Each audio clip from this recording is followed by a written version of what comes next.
आप सभी को मेरा नमस्कार। मैं संजना 11वीं कक्षा की छात्रा आज आप सभी के सामने एक ऐसे व्यक्ति के बारे में बात करना चाहूंगी जिन्होंने हमें स्वतंत्रता दिलाने के लिए बहुत संघर्ष किया, जिसका नाम है भगत सिंह। इनका जन्म 28 सितंबर 1907 को लायलपुर जिले जो पाकिस्तान में स्थित है के बंगा गांव में हुआ।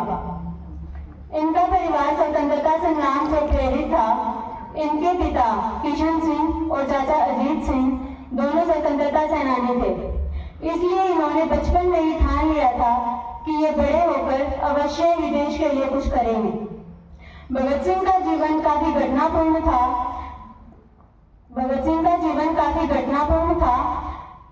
इनके मन में अंग्रेजों के प्रति बहुत हीन भावना पैदा हो चुकी थी।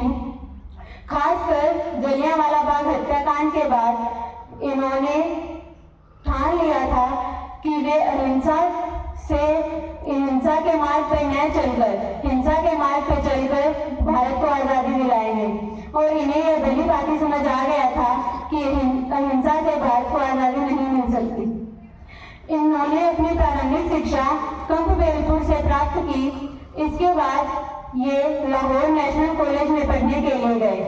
वहाँ इन्होंने पॉलिटी, फिलोसफी और सोसाइटी प्रिंसिपल्स की स्टडी की। इन्हें लेनिन और मार्क्स के विचार अत्यधिक प्रभावित करते थे।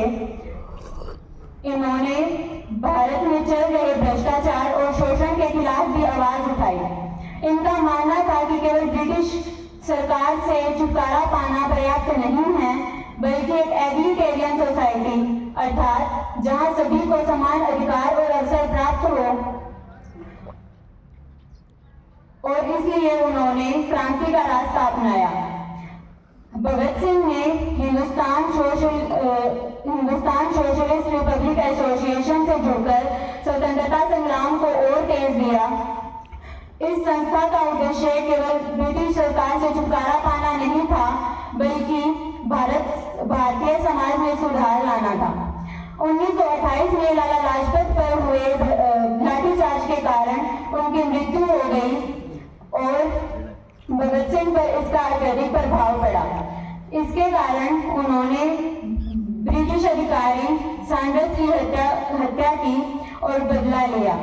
यहाँ पर उनका उद्देश्य किसी की हत्या करना नहीं था, बल्कि उनका अंग्रेजों के प्रति प्रतिरोध का प्रतीक था। 1929 में भगत सिंह ने अपने साथी बटुकेश्वर दत्त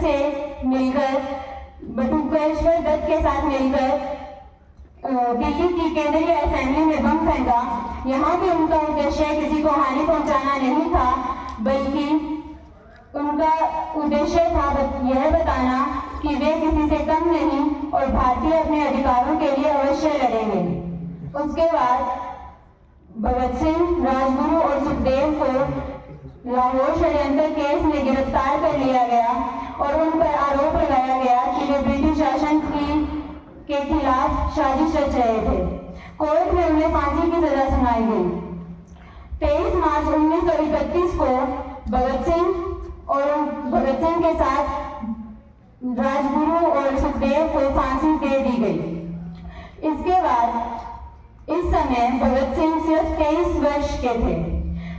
उनका यह बलिदान स्वतंत्रता संग्राम की एक अमीर धरोहर बन चुका है। भगत सिंह ने एक नारा दिया, इनकलाब जिंदाबाद, जिसका मतलब है क्रांति हमेशा अमर रहे।